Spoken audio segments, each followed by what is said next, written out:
Welcome everyone to essence education. आज का topic है वेरिएशन एंड आज लास्ट टॉपिक करेंगे। ठीक है, वेरिएशन का लास्ट पार्ट कंप्लीट करेंगे। एंड आज सबसे ज़्यादा आप लोगों को मिलने वाला है थ्योरेटिकल सम्स, मतलब लैंग्वेज प्रॉब्लम्स आज ज़्यादा ही मिलेंगे। ठीक है, और उनको किस तरह सॉल्व करेंगे, मेन फोकस हम लोग का उस चीज़ पर रहेगा। क्योंकि अगर लैंग्वेज प्रॉब्लम आ गया तो उसको किस तरह सॉल्व किया जाता है, आज हम लोग मेनली वही सीखेंगे। ठीक है, अब देखो जैसे यहाँ पे क्वेश्चन दिया हुआ है that if A is A varies B and B varies C. Okay, let us show that a cube b cube plus b cube c cube plus c cube a cube whereas ab into a cube plus b cube plus c cube। Okay, ये हमें proof करना है। तो ये हमने last जब variation start करे थे उस टाइम पे भी इस तरह का क्वेश्चन था, और रेशियो एंड प्रोपोर्शन में भी इस तरह का क्वेश्चन था। तो देखो किस तरह सॉल्व करते हैं इस टाइप के सम्स को। यहाँ पे दिया हुआ बी वेरिएट्स सी। ठीक है, बी डायरेक्टली वेरिएट टू सी। तो हम यहाँ पे क्या लिख सकते हैं, बी इक्वल्स टू, इसको यहाँ पे ले लो k into C. Okay, where k is a constant, k is a constant and k not equals to क्या है, जीरो होगा। क्लियर। तो ये आ गया b का वैल्यू, तो b का वैल्यू क्या आ गया, k इंटू सी। अब यहाँ पे क्या दिया हुआ है नेक्स्ट, a वेरिएट्स b। ओके, और हम लोग यहीं पे लिख सकते हैं दैट a वेरिएट्स b। तो a इक्वल्स टू मान लो m इंटू बी। ठीक है, और यहाँ पे आप l इंटू बी लिख सकते हो। l यहाँ पे कांस्टेंट हो जाएगा। ओके, a का वैल्यू क्या आ गया, l इंटू बी। ओके, अब देखो b का वैल्यू हमने यहां से निकाला था दैट के सी, तो b के जगह पे हम क्या रख देंगे, b का value that is k into C. Okay, तो यहाँ पे क्या हो गया, l into K into C, तो इट विल बी l के सी। और इसको डायरेक्टली आप एक कोई भी अदर वेरिएबल लेके आप यहाँ पे लिख सकते हो। ठीक है, हम n लिख ले रहे हैं, तो a का वैल्यू क्या आ जाएगा, क्या आ जाएगा, N C. Okay, where n is a constant, let L K equals to L K equals to N, where n will not be equals to zero and n is a constant. आप लोग लिख दीजिएगा यहाँ पे। अब देखो अब हमें शो करना है दिस वेरिएस, इसका वेरिएशन शो करना है। तो वेरिएशन शो करने का तरीका क्या होता है, हम लोग क्या करेंगे, जब भी हम लोग को इस तरह शो करना रहेगा, प्रूफ करना रहेगा, तब A cube plus B cube plus C cube plus C cube into A cube divided by A into B into C multiplied with A cube plus B cube plus C cube. ठीक है, अब क्या करेंगे, ए और be in दोनों का value हमें पता है, तो ए और बी की जगह पे उसका वैल्यू पुट कर देंगे। लाइक देखो, ए की जगह पे वैल्यू पुट करेंगे, क्या आएगा, that is n C whole cube, into b की जगह पे उसका वैल्यू पुट करेंगे के into c whole cube, plus again b की जगह पे पुट करेंगे वैल्यू, बी का वैल्यू कितना के सी है, के सी होल क्यूब हो जाएगा इंटू सी क्यूब, बिकॉज सी का कोई वैल्यू है नहीं, तो जिसका वैल्यू नहीं रहेगा तो उसको एज इट इज हम लोग ड्रॉप कर देंगे। ठीक है, तो देखियो यहाँ पे सी क्यूब हो जाएगा इंटू ए क्यूब है, ए की जगह पे हो जाएगा N C whole cube divided by A into B into C, तो ए का वैल्यू कितना है एन सी, इंटू बी का वैल्यू कितना है के सी, इंटू लास्ट में सी बच गया। अब A cube B cube and C cube है, तो देखो पहले हम यहाँ पे मिडिल ब्रैकेट ले लेंगे, और आप लोग बिग ब्रैकेट भी ले सकते हो, कोई इशू नहीं है उसमें। ए क्यूब का वैल्यू पुट करेंगे, ए क्यूब का वैल्यू कितना है एनसी, एनसी का क्यूब हो जाएगा, पी का वैल्यू कितना है दैट इज के सी का क्यूब हो जाएगा, प्लस सी क्यूब, लास्ट में just as it is drop कर दोगे आप लोग। अब यहाँ पे ध्यान से देखोगे तो यहाँ पे क्या आ जाएगा, it will be N cube and C cube into K cube C cube, यहाँ पे लिख दे रहा है N cube C cube into K cube C cube plus के cube C cube into C cube plus C cube into N cube and K cube, sorry C cube divided by, अब देखो N into K into तीन सी है यहाँ पे, तो यहाँ पे हम क्या लिख सकते हैं, N into K into C cube, bracket में क्या आ जाएगा एन, अच्छा देखो यहाँ पे एन सी का क्यूब कर रहे हैं, जब दो वेरिएबल आपस में मल्टीप्लाई हो रहे हैं उनका क्यूब कर रहे हैं, जैसे ही ब्रैकेट ओपन करेंगे तो क्या आ जाएगा, दोनों के ऊपर क्यूब का साइन आ जाएगा। ठीक है, प्लस यहाँ पे के क्यूब और सी क्यूब है, तो यहाँ पे क्या लिखेंगे, के क्यूब सी क्यूब प्लस यहाँ पे हो गया सी क्यूब। ठीक है, अच्छा इसको मैं इरेज कर रहा हूँ क्योंकि मैं इसी पेज में कंप्लीट कर रहा हूँ। ठीक है, इस सम्स को ये आप लोग नोट डाउन कर लीजिएगा, ठीक है। वैसे ये रिकॉर्डेड है तो आप लोग बैक करके भी देख सकते हैं यहाँ पे क्या लिखा हुआ था। अब देखिए, अब यहाँ पे एन क्यूब है। अब अगर सबको मल्टीप्लाई कर दो आप तो क्या कर सकते हो, क्या क्या आएगा, N cube into K cube into C to the power six. C to the power six क्यों आ गया, C to the power three into C to the power three. जब मल्टीप्लाई होता है, बेस अगर सेम हो तो पावर क्या हो जाता है, ऐड हो जाता है, लॉ ऑफ इंडिसेस, ठीक है। प्लस यहाँ K cube into K cube C cube into C cube है, तो क्या आ जाएगा, K cube into C to the power six plus, अब यहां पे देखोगे that is C cube plus, sorry C cube into N cube C cube है। तो जब मल्टीप्लाई कर रहे हो, याद रखिएगा जब भी इतना सारा वेरिएबल्स रहता है और इतना मल्टीप्लिकेशन जब भी रहता है पावर्स का, तो उसमें कंफ्यूजन ज्यादा होता है और गलती ज्यादा होती है। तो ट्राई कीजिएगा कि गलती ना करें, ठीक है। अब एक चीज देखो, इस ब्रैकेट के अंदर, ये जो यहाँ पे ब्रैकेट दिया हुआ है, ठीक है, हमने इस ब्रैकेट के अंदर कॉमन क्या है, दैट इज सी क्यूब और सी क्यूब। यहाँ पे तीनों में यही कॉमन है और कुछ तो कॉमन है नहीं। तो जो कॉमन होता है उसको क्या करते हैं हम लोग, ब्रैकेट के बाहर निकाल देते हैं, ठीक है। क्लास के बाहर निकाल दो इसको। तो बाहर में पहले से सी क्यूब वेट कर रहा है, अब फिर से सी क्यूब आ गया। अब मान लो बाहर में 3 स्टूडेंट वेट कर रहे हैं एक ही क्लास के, 3 और लेके आ गया, तो टोटल स्टूडेंट कितने हो गए, 6। तो यहाँ पे कितना हो जाएगा, C to the power six into यहाँ पे हो जाएगा N cube plus of K cube plus of one, because C cube तो पूरा ही निकल गया, तो यहाँ पे तो वन बचेगा। अब न्यूमिनेटर में क्या करेंगे, न्यूमिनेटर में भी यहाँ पे देखो C to the power six, C to the power six and C to the power six common है, कॉमन ले लो, तो बचेगा क्या, plus n cube divided by n into k C to the power six into N cube plus के cube plus of one. C to the power six cut कर दो। अब देखोगे कट करने के बाद जो हमारा रिजल्ट आ रहा है, ये हमारा रिजल्ट आ गया, divided by N K into N cube plus of K cube plus of one. अब ये जो हमारा रिजल्ट आया है एट द एंड, सब सॉल्व करने के बाद, इस रिजल्ट में देखोगे सब क्या है, कांस्टेंट है जो हमने लेट किए थे, एन कांस्टेंट है जो हमने लेट किया था, के कांस्टेंट है, वन भी क्या है, कांस्टेंट है, ठीक है। तो जब सब कांस्टेंट होता है, अगर दो नंबर्स को डिवाइड कर रहे हैं या दो टर्म्स को हम लोग डिवाइड कर रहे हैं और उसका वैल्यू अगर कांस्टेंट आता है, दैट मीन्स क्या हो गया, दैट मीन्स होता है that A cube plus B cube plus C cube, sorry A cube B cube plus B cube C cube plus C cube A cube, that will be directly variate to A B C into this, जो हमें यहाँ पे question में दिया हुआ है, ठीक है।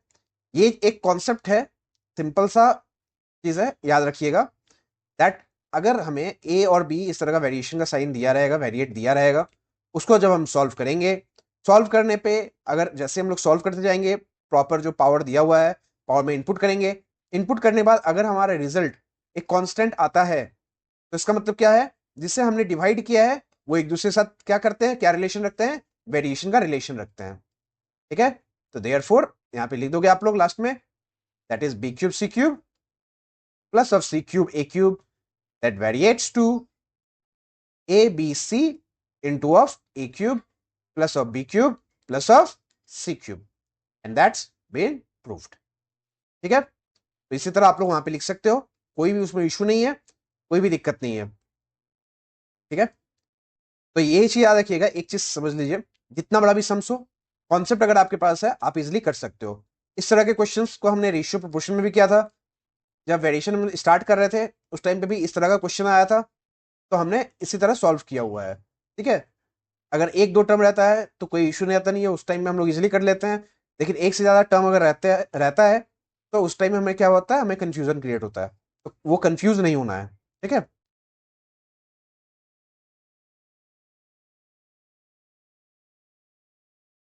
अब देखते हैं नेक्स्ट क्वेश्चन। अब देखो यहाँ पे जैसे है, to dig a wall, sorry to dig a well of X decimetre deep, ठीक है, एक्स डेसीमीटर डीप है। मान लो ये एक वेल, हमको क्या करना है, डिग करना, मतलब एक कुआं खोदना है, ठीक है। टोटल इसका डिस्टेंस है एक्स। अब बोला गया है that one part of total expense varies directly with x. अब अगर मान लो टोटल एक्सपेंस ई हुआ है, तो उसका एक पार्ट जो होगा E1 वो क्या है, डायरेक्टली वेराइज टू x, और दूसरा पार्ट जो होगा मान लो E2, यहाँ पे दो पार्ट में डिवाइड किया, ठीक है, टोटल एक्सपेंस को। तो हम लोग E1 मान ले रहे हैं, expense first and expense second. तो फर्स्ट जो एक्सपेंस है वो x के साथ डायरेक्टली वेरिएट है, एंड सेकंड जो एक्सपेंस है वो क्या है, एक्स स्क्वायर के साथ डायरेक्टली वेरिएट है, ठीक है। अब हमें फाइंड करना है if the expense of digging well of 100 decimetre, अगर 100 डेसीमीटर का वेल अगर हमें डिग करना है, मतलब कुआं अगर खोदना है 100 डेसीमीटर के गहराई का, तो उसमें कॉस्ट कितना लग रहा है, दाम कितना लग रहा है, 5,000। और वहीं पे अगर 200 डेसीमीटर रहता है तो उस टाइम पे कॉस्ट कितना लग रहा है, 12,000। तो हमें क्या निकालना है, हमें निकालना है कि 250 डेसीमीटर गहरे कुएं को अगर हमें खोदना है, ठीक है, या 250 डेसीमीटर वेल को अगर हमें डिग करना है तो उसका टोटल एक्सपेंस कितना होगा। क्लियर। तो यहाँ पे देखिए, यहाँ पे सिंपली जो मैंने फॉर्म किया है उसे ये चीज रिप्रेजेंट हो गया होगा, दैट इसको इक्वेशन में कन्वर्ट करके फिर हमें सॉल्व करना है, ठीक है। तो देखिए लैंग्वेज प्रॉब्लम है, लैंग्वेज प्रॉब्लम को एक एक करके लेके चलते हैं, हमेशा एक साथ लेके चलिएगा तो बहुत दिक्कत होगा। मैं भी अभी जब कर रहा था तो एक एक पार्ट एक एक सेंटेंस लेके कर रहा हूँ, तो उसी तरह एक एक पार्ट लेके करिएगा तो इजीली समझ में आएगा कि क्वेश्चन में क्या बोला गया है। क्वेश्चन भले ही जितना भी लंबा दिया हो, 4 लाइन 5 लाइन 10 लाइन का कितना भी लंबा दिया हो, कभी भी ये नहीं सोचना है दैट कम्स हार्ड होगा, ठीक है। And this is from my personal experience, मेरे को भी ऐसा फील हुआ था 10th क्लास में, by the sums of trigonometry, from the sums of trigonometry. चलिए उस टॉपिक के बारे में बात करते हैं। अब देखिए यहाँ पे टोटल एक्सपेंस कितना है वो हम लेट कर लेंगे, let total expense be E, total expense be capital E, and part of and two parts of total expense be E1 and E2। Okay, तो देखिए पहला चीज, पहला यहाँ पे जो आपके माइंड में आपको रखना है दैट हमें जो भी लिखना है वो हम कहाँ से लेंगे, वो हम क्वेश्चन से ही लेंगे। बस फॉर्मेशन अपने हिसाब से करना है जिससे कि सेंटेंस भी गलत ना हो और जो क्वेश्चन में दिया हुआ है उसका मीनिंग चेंज ना हो, ठीक है। अब देखिए अब यहाँ पे क्या दिया हुआ है, one part, now one part of total expense, that is E1 varies directly with X, okay, and E2 varies directly with X square, okay। अब हम यहाँ पे क्या करेंगे, एक कांस्टेंट लेट करेंगे, दैट इज kx ले लो यहाँ पे। तो यहाँ पे क्या हो जाएगा, k is a constant and k not equals to 0। ये आप लोग लिख लीजिएगा, मैं directly k not equals to 0 लिख रहा हूँ, ठीक है, बट यहाँ पे आप लोग को मेंशन करना पड़ेगा that k is a constant and not equals to 0। Constant word maintain कीजिएगा, ठीक है, सॉरी मेंशन कीजिएगा। और यहाँ पे E2 equals to mx square, where m will be a constant, m is a constant, and m is not equals to 0, okay। तो ये E1 का वैल्यू आ गया एंड E2 का वैल्यू आ गया, तो therefore E will be equals to क्या हो जाएगा, E1 प्लस E2। क्लियर। तो इसको हम क्या लिख सकते हैं, that E will be equals to k into x plus of mx square, okay. इसको इक्वेशन 1 लेट कर ले रहे हैं हम, क्यों, क्योंकि यहाँ पे दो दो अलग अलग लेंथ हमें दिया हुआ है, ठीक है। तो उसके बेसिस पे हम क्या निकालेंगे, एक्सपेंस निकालेंगे। कैसे निकालेंगे वो देखिए। अब यहाँ पे हमें क्या दिया हुआ है, दैट 100 डेसीमीटर का ये वेल डिग करना है, तो उसके लिए कितना एक्सपेंस लगा है, 5,000, ओके। यहाँ पे आप लोग लैंग्वेज लिख दीजिएगा सेंस, और ऐसे लिख सकते हो, total cost to dig 100 DCM of well is ₹5,000, okay. Clear. तो अब यहाँ पे जब टोटल कॉस्ट हमने लिख दिया, मतलब पूरा दाम लगा है 100 डेसीमीटर कुएं को खोदने के लिए और गहरा कुआं बनाने के लिए 5,000 रुपया, ठीक है, कुल लागत हुई है। तो अब क्या करेंगे, यहाँ पे जो हमें फॉर्मूला दिया हुआ है, सॉरी जो हमें इक्वेशन दिया हुआ है उसमें हम क्या करेंगे, इसको पुट करेंगे। किसको पुट करेंगे, एक्स क्या है, एक्स है डेप्थ, ठीक है। एक्स को किससे क्या रिप्रेजेंट कर रहे हैं, डेप्थ से। मतलब गहराई कितनी है, तो गहराई कितना है 100, तो x की जगह पे हम क्या रखेंगे 100, एंड e की जगह पे हम क्या रखेंगे total, that is total cost लगा है दैट इज 5000, ठीक है। नाउ फ्रॉम इक्वेशन 1 से हमें क्या मिलेगा, e दैट इज 5000, और हम लोग पहले लिख देते हैं यहाँ पे जिससे कंफ्यूज ना हो, एक minute, e equals to k x square है, that is e equals to k x plus m x square. तो आप यहां पे लिखेंगे नाउ फ्रॉम इक्वेशन 1, ठीक है। अब यहां पे क्या करेंगे, के रख दिए ऐसे ही, एक्स की जगह पे क्या रखेंगे 100, प्लस एम की जगह पे ऐसे ही रख देंगे, और यहां पे क्या हो जाएगा, that is 100 square equals to, यहां पे क्या हो गया 5000, ठीक है। उसके बाद यहाँ पे 100 के प्लस, अब देखो 100 का स्क्वायर, जब भी जीरो का स्क्वायर करना है सिंपल, जो सामने जो नंबर दिया हुआ है कंप्लीट नंबर उसको बस स्क्वायर कर दो, 1 का स्क्वायर कितना हो जाएगा 1, और दो जीरो जितने भी जीरोस रहेंगे, अगर स्क्वायर करना है तो 2 का डबल कर दोगे, क्यूब करना है तो 2 जीरो का इंटू 3 कर दोगे, दैट मीन्स यहाँ पे 2 जीरो दिया है उसका स्क्वायर करना है तो कितना जीरो आ जाएगा, 4 जीरो आ जाएगा, and m that is equals to क्या कितना हो जाएगा 5000, ओके। अब देखो इसमें हम इसको थोड़ा शॉर्ट करेंगे क्योंकि बहुत ज्यादा हमें जीरोस यहाँ पे दिख रहे हैं, तो हम क्या करेंगे, अगर 100 कॉमन ले लो तो के प्लस यहाँ पे 100 हो जाएगा, यहाँ पे हो गया 5000, ओके। 100 अगर डिनोमिनेटर पे चला जाता है तो क्या हो जाएगा, जीरोस कट जाएंगे, तो हम इसको डायरेक्टली यहाँ पे भी कट कर सकते हैं, क्लियर। कॉन्सेप्ट ये होता है दैट 100 अगर हम डिनोमिनेटर में लेके जाते हैं तो जीरोस कट जाएंगे, ठीक है। लेकिन अगर मैं यहीं पे मान लो अभी डायरेक्टली मैं यहीं पे काट देता, तो पहले क्वेश्चन रेज हो जाता कि 100 आपने ऐसे डायरेक्टली क्यों काट दिया, तो इसलिए मैंने काटा, बिकॉज 100 अगर डिनोमिनेटर में लेके जाएंगे, क्यों लेके जाएंगे, बिकॉज यहाँ पे मल्टीप्लीकेशन का साइन है, ठीक है। अगर कोई साइन नहीं दिया रहता तो कौन सा साइन रहता है, मल्टीप्लीकेशन का। तो यहाँ पे क्या हो जाएगा, k plus 100m that is equal to 50, that will be equation 1, okay. Now putting, अब देखो दूसरा लेंथ कितना था 200 metre, x equal to 200, and e equals to कितना आ गया था 12,000 लगा था, ठीक है, टोटल कॉस्ट, अगर 200 मीटर का गहरा कुआं होता है तो।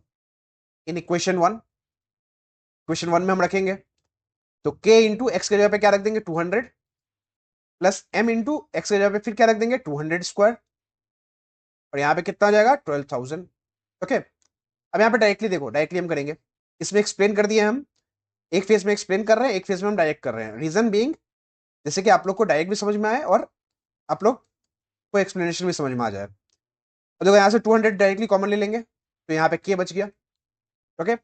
यहाँ से जब देखो 200 का स्क्वायर है दैट मीन्स दो टू 200 है, उसमें से एक टू ले लिया कॉमन तो दूसरा बच गया, दैट इज 200m बच गया यहाँ पे, और यहाँ पे क्या आ गया 12,000, ओके। नाउ दो जीरोस हैं, दो जीरोस कट कर दोगे, 2 वन जा एंड 2 6 जा हो जा रहा है, यहाँ पे 60 हो गया, तो यहाँ पे क्या बच गया k plus 200m equals to 60, equation 2। अब वापस क्लास 9 में चलते हैं, कैसे, by the process of elimination, ठीक है। तो यहां पे इस तरह भी आप लोग लिख सकते हो दैट सब्ट्रैक्टिंग इक्वेशन 3 फ्रॉम 2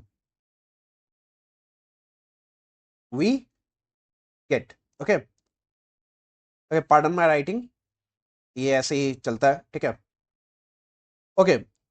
यहाँ पे ये इक्वेशन 2 होगा एंड इक्वेशन ये 3 हो जाएगा, बिकॉज इक्वेशन 1 में हमने लेट किया हुआ है, ये हमारा इक्वेशन 1 था, ठीक है। अब देखो एक चीज, मैं 3 - 1 कर रहा हूं, रीजन बीइंग, सॉरी 3 - 2 कर रहा हूं, रीजन बीइंग क्योंकि देखो यहाँ पे k का वैल्यू वैल्यू जो है वो सेम है, okay.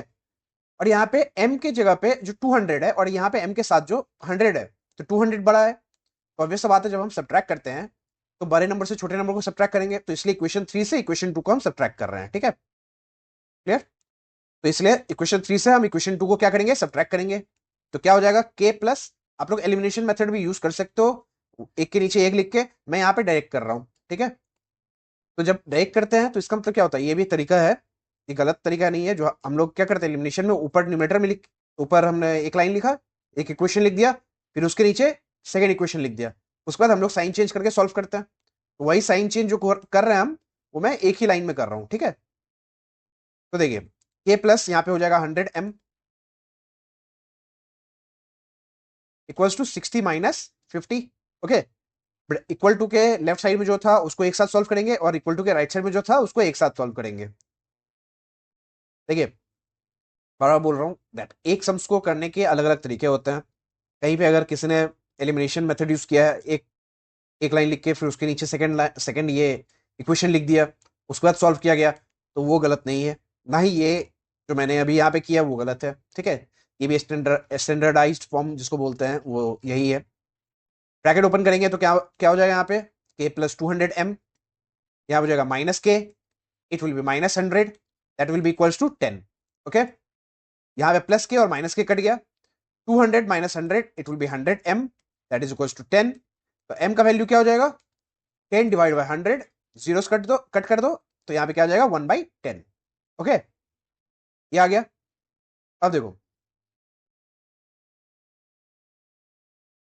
Putting value of m in equation, किसी भी इक्वेशन में पुट कर सकते हो, हम थर्ड में पुट कर रहे हैं, क्यों? अच्छा, हम सेकंड में पुट कर रहे हैं, क्यों?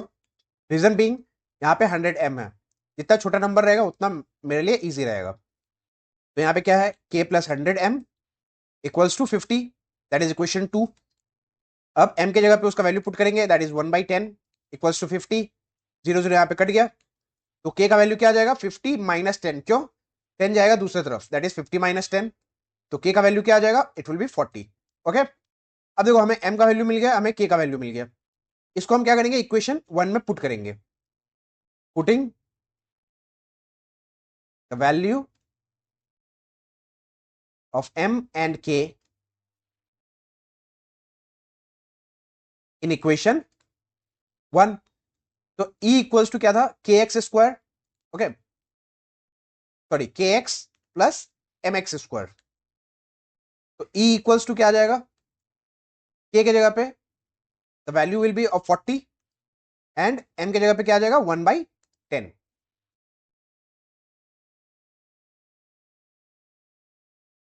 तो देखो k के जगह पे आ जाएगा 40, दैट इज 40x प्लस यहां पे m के जगह पे आ जाएगा 1/10 इंटू एक्स स्क्वायर, ठीक है, मल्टीप्लाई हो रहा है ना, इसलिए एक्स स्क्वायर को क्या कहां रखेंगे, न्यूमरेटर में रखेंगे। ये बन गया हमारा एक्सपेंस।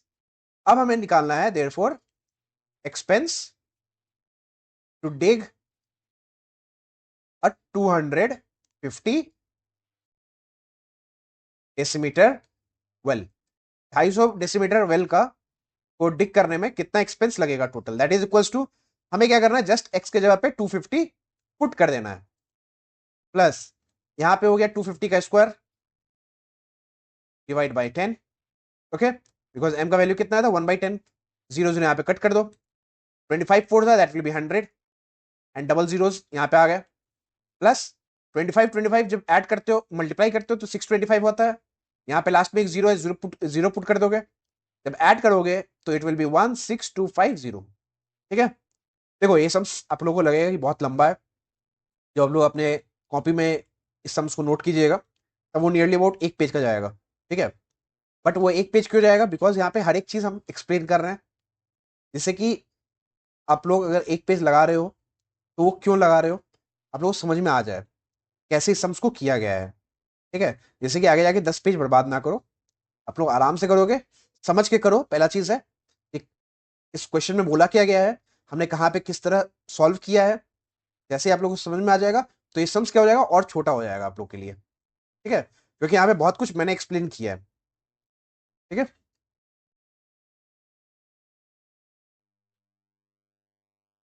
चलिए नेक्स्ट क्वेश्चन है that volume of a cylinder is in a joint variation. अब देखो सिलेंडर तो हमने अभी तक पढ़ा नहीं है, तो भाई कैसे करेंगे, कोई दिक्कत नहीं है, जो हमें क्वेश्चन में दिया हुआ है उसी को हम बस एक्सप्लेन करेंगे। क्या, volume of a cylinder is in a joint variation, joint variation है, ठीक है।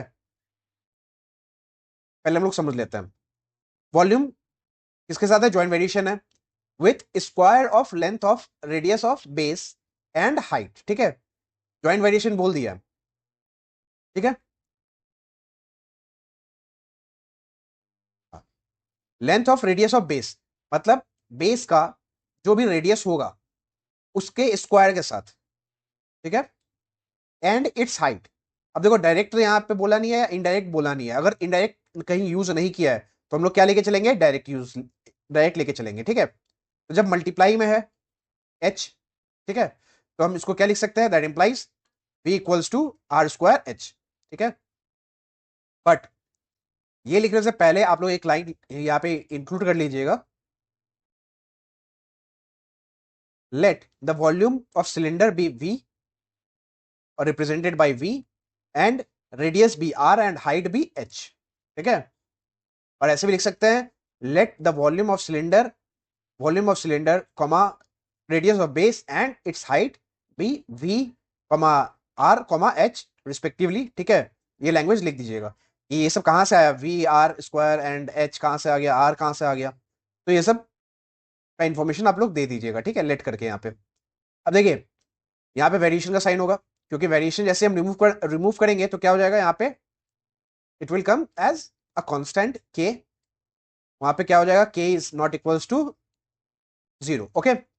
अब यहाँ पे क्या बोला है, that ratio of radii of bases of two cylinder is 2:3 and ratio of their height is 5:4, ठीक है। तो देखो यहाँ पे जो हमें दिया हुआ है इसको इक्वेशन 1 लेट कर लो, हमें क्या फाइंड करना है, find the ratio of their volumes, okay. तो R1:R2 सिंपली हम लोग लिख देंगे, दैट यहां पे पहले लिख देना, that ratio of radii of bases equals to 2:3, ठीक है। दैट इंप्लाइज R1 स्मॉल हमने लेट किया हुआ है, तो R1:R2 that is equals to 2:3, okay. अब देखो अब यहां पे क्या है, ratio of heights that is equals to 5:4, that implies H1:H2 that is 5:4। अब देखो इस टू में दिया हुआ है, रेशियो में है, अगर हम लोग जैसे रेशियो में हमने सीखा था let a common ratio be x, वैसे लेट करके हम लोग करेंगे, तो वैसे लेट करके भी हम लोग कर सकते हैं, लेकिन उसका कोई फायदा है नहीं, रीजन बीइंग क्योंकि हमें निकालना क्या है, लास्ट में रेशियो ही निकालना है, और रेशियो में क्या करना पड़ता है, डिवाइड करना पड़ता है, और डिवाइड में जो भी हम लोग यहाँ पे कॉमन रेशियो मानेंगे वो क्या करना पड़ेगा, उसको हमें कट करना ही पड़ेगा, ठीक है, क्लियर। अब देखो अब लिखेंगे यहाँ पे therefore ratio of their volumes, ratio of their volumes that is equals to v1 divided by v2। v1 तब यहाँ पे क्या हो जाएगा, यहाँ पे v1 लिखोगे दैट इज k, अच्छा यहाँ पे k1 भी लेट कर सकते हो बिकॉज दो अलग अलग वॉल्यूम्स हैं, ठीक है। और नहीं भी लेट करना चाहो डायरेक्टली इसको यहाँ पे रख सकते हो, ये लाइन अगर नहीं भी लिखोगे कोई इशू नहीं है, अगर लिख भी दोगे तो भी कोई इशू नहीं है, हटा दो क्योंकि इसका यूज नहीं है, ओके। तो यहाँ पे क्या आ जाएगा, डायरेक्ट R2H1 स्क्वायर और यहाँ पे R2 स्क्वायर H2 स्क्वायर, ठीक है। हम यहाँ पे सॉल्व कर दे रहे हैं, तो R1 square that means 2 square into height 1 कितना है 5, ठीक है। ये देखो R1 में पहला जो रेशियो है वो लेट करोगे और H1 जो पहला हाइट है वो लेट करोगे, आफ्टर दैट यहाँ पे क्या हो जाएगा 3 स्क्वायर इंटू 4, ओके। 2 का स्क्वायर हो गया 4 इंटू 5, 3 का स्क्वायर हो गया 9 इंटू 4, 4 यहाँ पे कट कर दो, that is equals to 5 divided by 9, so the ratio of the two volumes that is equals to 5:9, clear. यहाँ पे देखो कुछ लैंग्वेज मैंने स्किप किया हुआ है, यहाँ पे आप लोग पहले तो लेट करके जो लैंग्वेज है वो लैंग्वेज लिख दीजिएगा, उसके बाद यहाँ पे एक लास्ट लैंग्वेज लिखना है आप लोग को, therefore the ratio of their volumes, और नहीं भी लिखोगे कोई बात नहीं, स्टार्टिंग में हमने यहाँ पे लिख दिया है, ठीक है। जस्ट यहाँ पे स्टार्टिंग में आप लोग लिख दीजिएगा लेट करके, दैट लेट वॉल्यूम भी v एंड रेडियस भी r, ठीक है। चलिए अब नेक्स्ट क्वेश्चन पे आते हैं। देखो यहाँ पे ये हो गया आपका rule of three, but rule of three में क्या है, थोड़ा सा यहाँ पे डिफरेंट क्वेश्चन किया हुआ है, ठीक है, बट कॉन्सेप्ट वही है। बोला है an agricultural cooperative society of a village has purchased a tractor, एक ट्रैक्टर खरीदा गया, ट्रैक्टर खरीदने से पहले प्रीवियसली, ठीक है, 24 बीघाज ऑफ लैंड, तो लैंड ले लो यहाँ पे 2400 बीघा, वेर कल्टिवेटेड बाई 25 प्लोज। प्लोज मतलब जो हल होते थे, ठीक है, हल को बोला जाता है प्लो, ठीक है, पहले खेती बाड़ी हल से ही किया जाता था। तो देखो प्लोज कितने हैं टोटल, 25, एंड कितने दिन में होता था, 36 डेज में। नाउ हाफ ऑफ लैंड, तो पहले 2400 था, अब लैंड कितना हो गया, 1200 हो गया। Cultivated by that tractor in 30 days, days कितना हो गया, 30, ठीक है।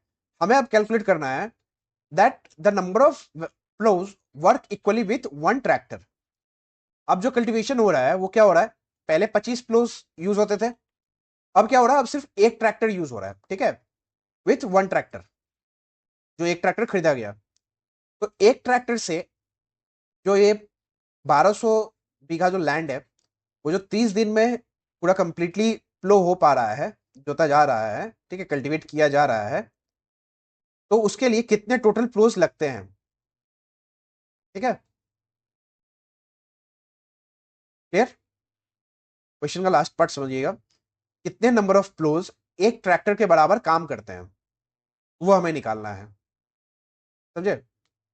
तो मान लो यहां ट्रैक्टर का कॉन्सेप्ट ही नहीं है, मान लो यहाँ पे एक्स नंबर ऑफ फ्लोज कितने मतलब कल्टीवेट कर सकते हैं 1200 बीघाज लैंड को इन 30 डेज, वो हमें निकालना है। तो एक्स को लेट कर लो, सेशन थोड़ा अभी लंबा जाएगा, 10-15 मिनट और, ठीक है। उसका देखो फ्लोज और डेज को आपस में कैलकुलेट करोगे। अगर मान लो 25 हल है, ठीक है, आपके पास, जब हल होंगे तो बैल भी होंगे, तो बैल वाला कॉन्सेप्ट हटा दो अभी। 25 हल है, 1 बीघा लैंड है, ठीक है, 1 बीघा लैंड को कल्टीवेट करने में 36 दिन लग रहा है। अगर वही 1 बीघा को हमको 30 दिन में करना है, दैट मीन्स डेज कम हो जाएंगे, ठीक है, 30 दिन में करना है, तो यहाँ पे जो फ्लोज होंगे या फिर मान लो नंबर ऑफ मेन होंगे, नंबर ऑफ मेन क्या होगा, ज्यादा होगा। जैसे याद रखिएगा, काम उतना ही है, ठीक है। इसको पी के जगह पे आप लोग नंबर ऑफ मेन लेके चलो, कितने लोग होंगे, 25 लोग अगर 36 दिन में काम खत्म कर रहे हैं, और अब दिन क्या हो गया, कम हो गया, ठीक है, कि भाई 30 दिन में हमको काम खत्म करना है, तो लोग क्या होंगे, लोग ज्यादा लगेंगे। तो ये दोनों क्या है, अगर यहां पे दिन कम हो रहा है और दिन अगर यहां पे कम हो रहा है और नंबर ऑफ क्लोज बढ़ रहे हैं, तो दोनों क्या है, इनडायरेक्टली रिलेटेड है। अब यहां पे आते हैं 2400, यहाँ पे क्लोज की जगह पे आप लोग नंबर ऑफ मेन रख के सोचो, इमेजिन करो, ठीक है। 2400 बीघा लैंड है, अगर 25 लोग मिलकर कर रहे हैं, कल्टीवेट कर रहे हैं उसको एक ही दिन में, तो 1200 बीघा लैंड को एक ही दिन में कितने लोग करेंगे, कम लोग करेंगे, ऑब्वियस सा बात है, ठीक है, बिकॉज टेन्योर एक ही है, दैट इज एक दिन में करना है। बस जो लैंड है वो क्या हो जा रहा है, कम हो जा रहा है। तो लैंड जैसे ही कम हो जा रहा है, तो नंबर ऑफ मेन जो होंगे वो भी कम होंगे। तो ये दोनों क्या है, डायरेक्टली रिलेटेड है, ठीक है। तो अब यहाँ पे आप लोग का एक काम है, यहाँ पे लेट कीजिएगा, that let land be represented by l, ठीक है, plough be represented by p, and number of days be represented by d, ठीक है। उसके बाद लिखिएगा since number of days, sorry, number of ploughs is directly related with land, ठीक है, number of flows is directly related with land and inversely related with d, that is number of days. Therefore p is p variates l by d, okay। अब यहां पे क्या करना है, p equals to k into l divided by d. इसको आप equation 1 ले लीजिएगा, यहां पे लिख दीजिएगा k is not equals to 0 is a constant, clear. मैं वर्बली बता रहा हूं, ये आप लोग को करना है। उसके बाद 24 बिगास ऑफ लैंड थे, कल्टीवेट हो रहा है बाई 24 प्रोज। अगर देखो आप लोगों को सेंटेंस समझ में ना आ रहा हो कि सेंटेंस अब क्या लिखेंगे हम, तो डायरेक्टली यहां से 24 बिगास ऑफ लैंड से 36 डेज तक ये सिंस लिख के आपको सीधा कॉपी कर देना है, ठीक है, यहाँ पे लाइन को। अगर वो भी नहीं हो पा रहा है तो कुछ नहीं करना है, यहाँ पे लैंड लिख देना है, putting l equals to 2400, ploughs equals to 25 and days equals to 36, ठीक है। ये जस्ट यहाँ पे आप पुट कर दीजिएगा। पुट करने के बाद that implies P, that close दिया हुआ हमें, दैट 25 इक्वल्स टू के हमें फाइंड करना है, L that is land 2400, number of days कितने हैं 36, तो अब हमको क्या निकालना है, के का वैल्यू निकालना है, that is 25 into 36 divided by 2400, ठीक है। अब याद रखिएगा 12 का टेबल, 12 टू जा होता है 24, डबल जीरो 12 थ्री जा 25 वन जा 25 एट जा, तो के का वैल्यू कितना आ गया 3/8। क्लियर, ये हमें के का वैल्यू मिल गया। अब देखिएगा सेकेंड पार्ट, लिखिएगा नाउ, ठीक है। Now half of land be cultivated, तो putting L equals to 1200 and D equals to 30 and K equals to, K का वैल्यू कितना आया था भाई, यहां पे आ गया था 3/8, ठीक है 3/8 था ना, हाँ 3/8, K इक्वल टू आ गया 3/8 इन इक्वेशन 1, ठीक है। यहाँ पे जो हमने इक्वेशन 1 में ये पुट करके दिखा करके हमने K का वैल्यू लाया था, वैसे ही हम लोग यहाँ पे पुट करेंगे, ठीक है K का वैल्यू। तो P equals to K into L, L divided by D, that is equals to K हो गया 3/8, L हो गया that is land 1200 divided by days कितने हैं 30, जीरो जीरो यहाँ पे कट कर दो, 3 1 जा कट कर दो, 8 1 जा करोगे 8 1 जा हो जाएगा 4085 जा, तो क्लोज हो गया 15। तो यहाँ पे हमें निकालना क्या है, हमें बताना है that number of ploughs work equally with one tractor, तो therefore 15 ploughs work equally with one tractor, ठीक है। जितना काम 15 प्लोज मिलके एक साथ करते थे उतना ही एक ट्रैक्टर कर सकता है, समझे। चलो अब आते हैं अगला क्वेश्चन पे, and this will be the last for today. अब देखो इस क्वेश्चन में बोला गया है that the volume of a sphere varies directly with cube of length of its radius. तो मान लो पहले यहां पे लेट कर लेना, let the volume of sphere be V, represented by V और be V, and length of radius be R, ठीक है, and surface area be S, okay. Surface area S से डिनोट करेंगे हम लोग। अब देखो वॉल्यूम ऑफ स्फीयर, पहला जो क्वेश्चन दिया हुआ है क्या दिया हुआ है part, volume of sphere directly varies directly with cube of length of its radius, radius का जो क्यूब होगा उसके उससे क्या कर रहा है डायरेक्टली रिलेट कर रहा है, ठीक है, ओके। एंड सरफेस एरिया जो एस हमने डिनोट किया था directly with the square of the length of radius, ये क्या हो रहा है square of length of radius, radius के स्क्वायर के बराबर, क्लियर। अब देखो अब हमें प्रूफ करना है that square of the volume of sphere, मतलब स्फीयर का square cube of surface area के बराबर होगा। तो देखो इस तरह के सम्स को किस तरह कैसे सॉल्व किया जाता है वो ध्यान से देखिएगा। P equals to r cube हो गया, ठीक है, और यहां पे पहले K लेट कर लो, where K is a constant that is not equals to 0, okay. अब हम क्या करेंगे r cube equals to P by K, okay. यहां पे S equals to M into r square equal to M divided by S, ठीक है। देखो इसका एक और तरीका है डायरेक्टली फिर कि हम लोग यहाँ पे R निकाल के cube root of V by K ऐसे निकाल दो, और यहाँ पे R equal to square root of this निकाल दो, उसका सॉल्व कर लो। हम ऐसे भी कर सकते हैं, कोई इशू नहीं है, ठीक है। हम इस तरह से भी कर सकते हैं, यहाँ देखो दोनों में R कॉमन है बट दोनों का पावर क्या है डिफरेंट है, पावर क्या है यहाँ पे 3 है और यहाँ पे 2 है, तो 3 और 2 जब भी इस तरह का आएगा तो 3 और 2 का एलसीएम क्या होगा 3 2 6, 6 होगा एलसीएम। तो देखो R के पावर में 6 लाने के लिए हम लोग को क्या करना पड़ेगा स्क्वायर करना पड़ेगा दोनों साइड,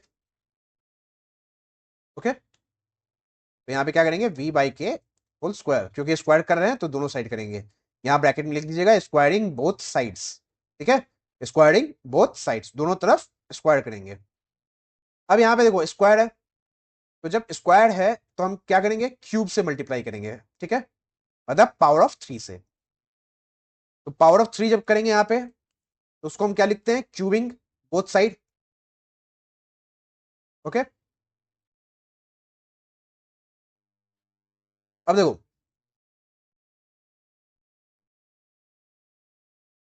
यहां पे हो जाएगा R to the power 6 equals to V square divided by K square, and r to the power 6 equals to m cube divided by s cube. Okay, अब हम क्या लिख सकते हैं यहाँ पे, देखो अगर दोनों ही आर स्क्वायर का वैल्यू सेम आया है तो याद रखिएगा मास्टर बीने ने कहा था that a equals to b and b equals to c, that means a will be equals to c।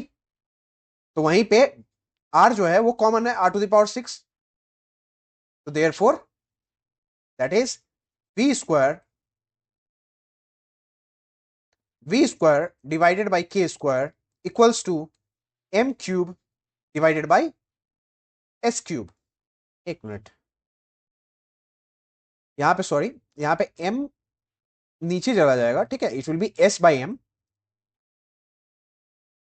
तो it will B s by m and it will B s by m, ठीक है। तो यहां पे s cube divided by m cube हो जाएगा। Okay, अब एक चीज देखिए, k तो है कांस्टेंट भाई, उसको दूसरी तरफ हम लेके चले जाते हैं, k square divided by m cube and साथ में s क्यूब। और याद रखिए कांस्टेंट्स अगर आपस में डिवाइड हो रहे हैं, मल्टीप्लाई हो रहे हैं, पावर चेंज हो रहा है, तो वहां पे क्या आ जाएगा, वेरिएशन का साइन, अगर मुझे इक्वल टू को हटाना है, रिमूव करना है, तो यहाँ पे आ गया s क्यूब। नाउ हमें क्वेश्चन में क्या बोला था, प्रूव करना था that square of volume of sphere, तो वॉल्यूम का क्या है, स्क्वायर है, वेराइज डायरेक्टली वेराई कर रहा है किसके साथ, with the cube of its surface area, cube of its surface area, ठीक है। यहां पे जो आप लोग सेंटेंस लिखिएगा वो लिखिएगा दैट कंपेयरिंग, इसको बोला जाता है कंपेयरिंग मेथड, इक्वेशन 1 और इक्वेशन 2 लेट करके, comparing equation 1 and equation 2 we get, यहाँ पे वी गेट लिख दीजिएगा, उसके बाद वी गेट लिखने के बाद ये आप लोग यहां से स्टार्ट कीजिएगा, that is V square divided by k square equal to S cube divided by M cube, ठीक है। लैंग्वेज मैं बोल रहा था मुंह से, मैं लिख नहीं रहा था बिकॉज लिखते टाइम पे ज़्यादा टाइम लग जाएगा, और ये वीडियो और वैसे ही लंबा हो चुका है, ठीक है। तो आज के लिए बस इतना ही है, अब कल से स्टार्ट करेंगे हम लोग, अलजेब्रा आज खत्म हो गया है, अब मेंस्ट्रुएशन स्टार्ट करेंगे एंड उसमें पहला चैप्टर हम लोग देखेंगे, ठीक है।